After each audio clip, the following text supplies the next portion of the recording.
Hi, folks. Welcome back. As you know, we have been practicing thinking out loud for the last couple of days. And this is a strategy that really helps us to monitor our thoughts so that we could share our noticings and wonderings about a book with all of our classmates and all of our friends. So we've been practicing this for a couple of days. And we're going to try it out on a brand new book that we'll be working with this week. But before we do that, I want to jump back into a screen that should already be familiar to quite a few of us.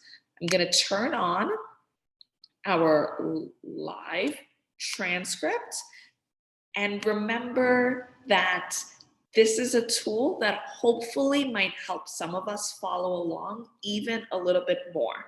So if I'm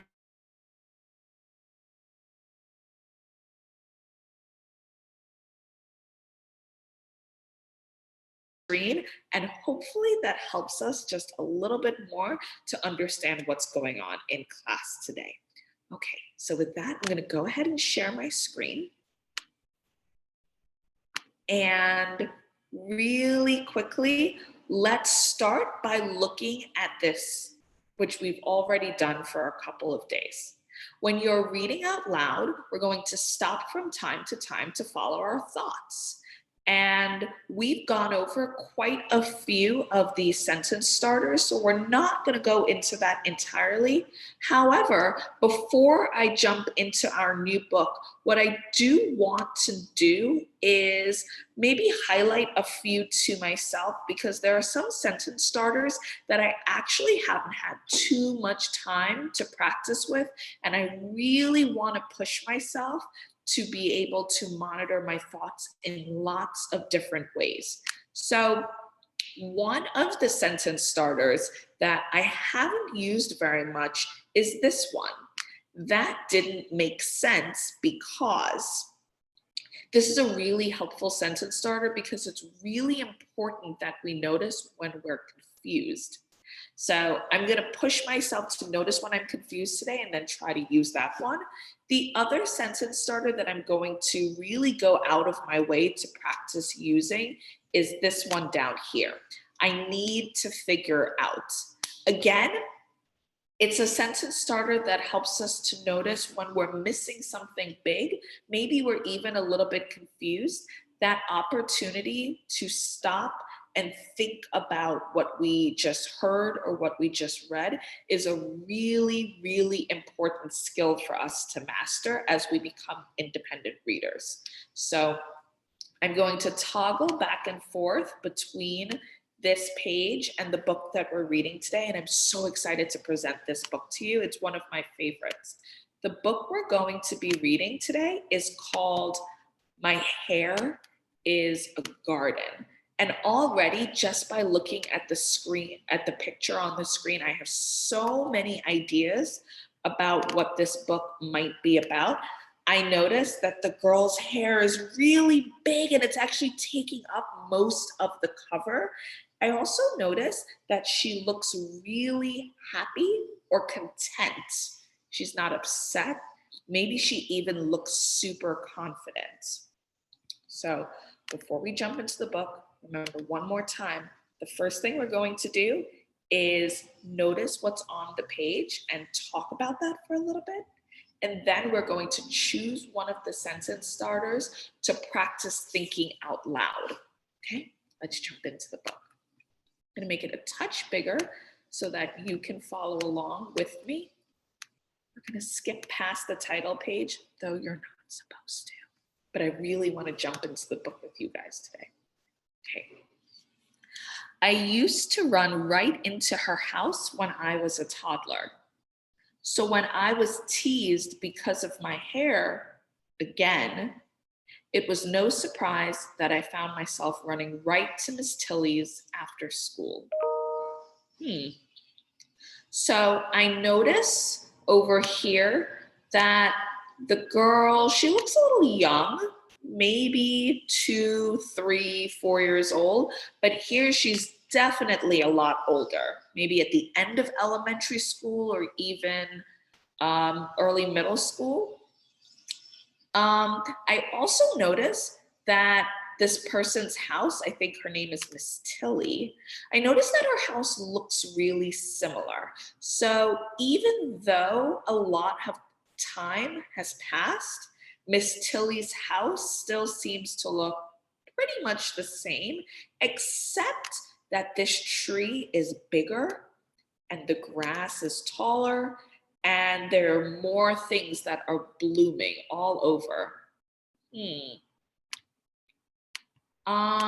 terms of my sentence starters, I think this is interesting because the author probably included that detail of the tree looking bigger and there being more flowers for a reason. And I'm thinking about the title of the book. The title is My Hair is a Garden. So maybe this has something to do with the garden. Let's keep reading. Okay. She led me to her kitchen table where she'd been straining sorrel. Its pungent aroma and the smell of steeping ginger filled the kitchen. When my tears came, a slow leak, a salty streak, she handed me a tissue and let me be for a few minutes.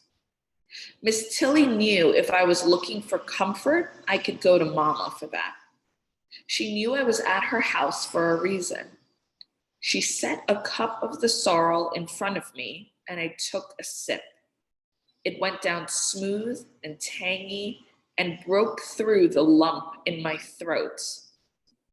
I need help with my hair, I said.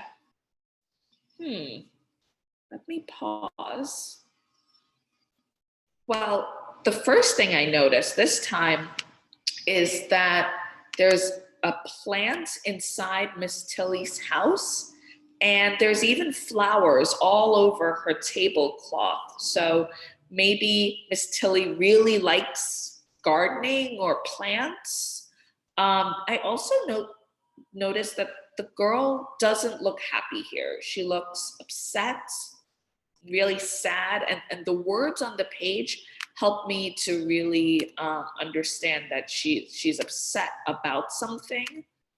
I think that the next thing that will happen is that she's going to tell Miss Tilly what the issue is or what the problem she's having is, because the sentence tells me that she went to Miss Tilly to get help about something. Let's keep going. It wasn't the first time my hair had been made a joke. I sort of got used to it. I'd shrug it off, or I'd keep my hat on even when I wasn't supposed to wear it in class. But when Julio Richards, who I'd known since kindergarten, said, "We all know Mac's hair is always a mess," he said it like it was a fact. Like we all know the Statue of Liberty is surrounded by water. Or we all know George Washington was the first president of the United States. I'm going to pause here. And I notice that there are kids behind her that are laughing. They kind of look like they're being really mean. Like this boy is snickering. Maybe these two kids are whispering to each other and this girl is pointing to her. I noticed that the author doesn't show her face, but I think she feels embarrassed or sad. I guess I need to figure out why her classmates are so mean to her about her hair. The author tells us that her hair had been a joke, but it doesn't really make sense to me why they're making fun of her.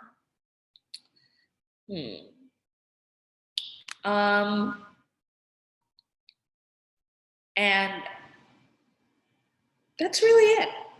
I don't really have anything else that I want to notice that I'm thinking about. So I'm going to read one more page.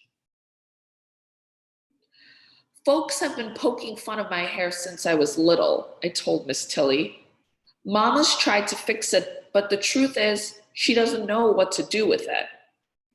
I could feel Miss Tilly's hand on the thick nest of a head, on my thick nest of a head. That touch gave me hope. I made a little song in my head. Miss Tilly's hair is shiny. Miss Tilly's hair is long.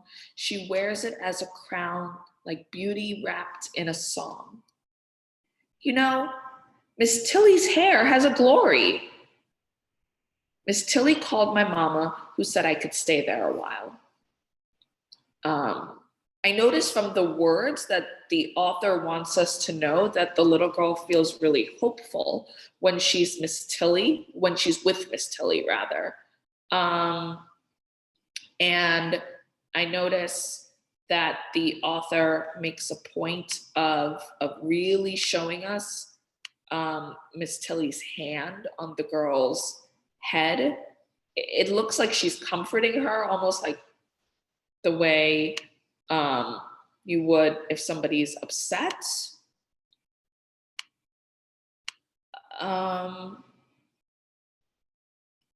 The part that didn't make sense is this idea that Miss Tilly's hair has a glory. I'm not really sure what that could mean, but I noticed that there are flowers on this page as well. So maybe it has something to do, like maybe it's a type of plant. But I think this is really interesting because that's sort of how my mom pets me when I'm really upset. Like she'll stroke my hair or she'll stroke my arm, and it feels really comforting and soothing. And so maybe that's what Miss Tilly is doing with this little girl right now. Okay, so I'm going to stop my Think Aloud because the next couple of pages are going to be for you guys to practice doing this. So the exact same thing you just noticed me doing is what I want you to do at home. First, you're going to read the page out loud.